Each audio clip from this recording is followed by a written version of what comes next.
So if I was to watch you doing your thing, playing the sport of hockey, what would I observe? Would I see you being the predator, where you're essentially pouncing on every play, you're pouncing on the opponent, and you're taking advantage of every opportunity and exploiting the competition and all their weaknesses? Or would you be something like the prey, where you're playing with fear and with worry and anxiety, so your style of play is timid and reactive? So which one are you, the predator or the prey? We're going to unpack this on the other side.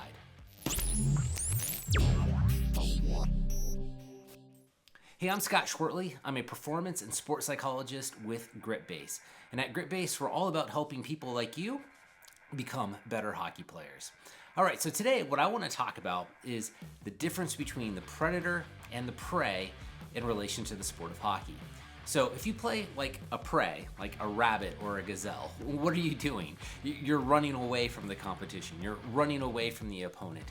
You're becoming very reactive in your style of play, which is a really bad thing. So what you would probably notice, or what I would see, or you would see, or anybody that's watching you play, is they're going to see you playing with a more reserved style. You're going to be worried. You're going to be timid. You're going to be fearful. You're not going to get involved in the action or the play that's unfolding. And that's a really negative place to be. You don't want to be the prey when playing the sport of hockey. Now, the good thing, the direction that you want to be heading in, is you want to be the predator. So what's a predator? Well, a predator is that animal part of you, your inner beast, that's going to want you to kind of level things up and take advantage of the opportunities that are unfolding in front of you. I know a lot of clients that we work with here at GritBase, they like to be a big cat, so a puma, a tiger, a lion. These are the sort of personas that they want to embrace, that they want to pounce on the competition. They want to be fast, they want to be agile. And if that's not your thing, maybe you're a defensive player, maybe more of a traditional defenseman. Maybe your go-to is something like a gorilla, where you're that wall that's between the puck and your goaltender. Or maybe you're someone like a shark, where maybe you've been told in your life that if a shark doesn't move, it dies. So you like to always be moving. You like to keep your feet on the go. And so maybe a shark mentality is your thing. Or perhaps it's a snake, where again, maybe you're like a defenseman and you want to suffocate the competition. You want to suffocate that play and shut it down. So you're like a boa constrictor. But whatever it is, these individuals who have this predator mentality, they have a style of play that is way more pronounced and way more healthy than that of the person who's actually embracing this prey mentality. So obviously the objective here and the goal is, I want you to become more of a predator when out there playing the sport of hockey. You need to have that proactive stance as compared to that reactive stance of a prey. So how does one actually accomplish this?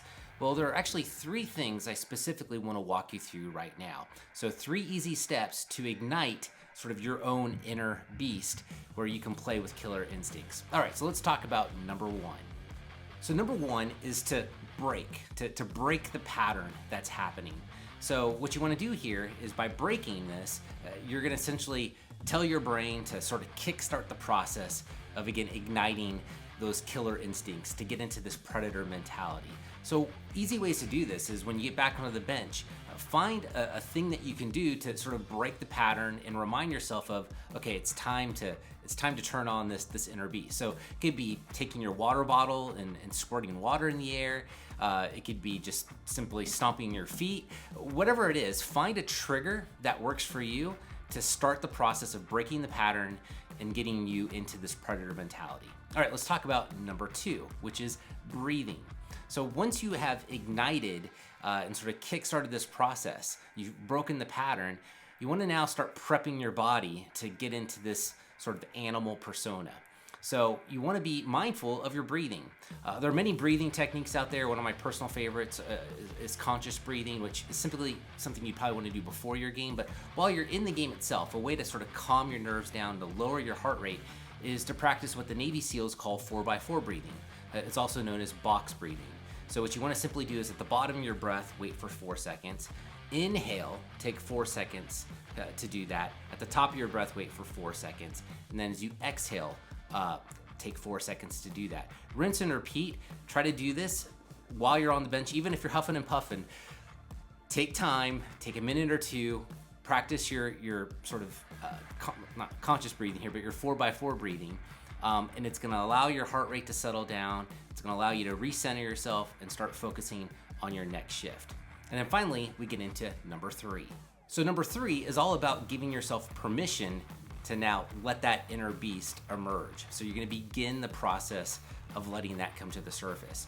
And so you can start embracing mantras. So let's say you've chosen a cheetah, another big cat. It could be reciting to yourself that I'm fast and agile like a cheetah. Whatever the animal you've chosen, come up with a mantra to sort of ignite that and let that animal within you come to the surface. All right, so it's as simple as that. 3 simple things. You want to break the pattern. As you start breaking that pattern and beginning to let that inner beast emerge, you want to start practicing your breathing to settle yourself down, to recenter your focus. And then ultimately, you want to begin that process and give yourself permission to let that inner beast come out to the surface so you can essentially annihilate and dominate the competition. All right, so how do you play with killer instincts? It's about having a predator mentality instead of a prey mentality. And the sooner you can get to that state of mind, the better results that you're gonna see really on and off the ice. All right, again, my name's Scott with GritBase. Thanks for joining me on this one. If you like this content, please be sure to like and subscribe. I'll catch you in the next one.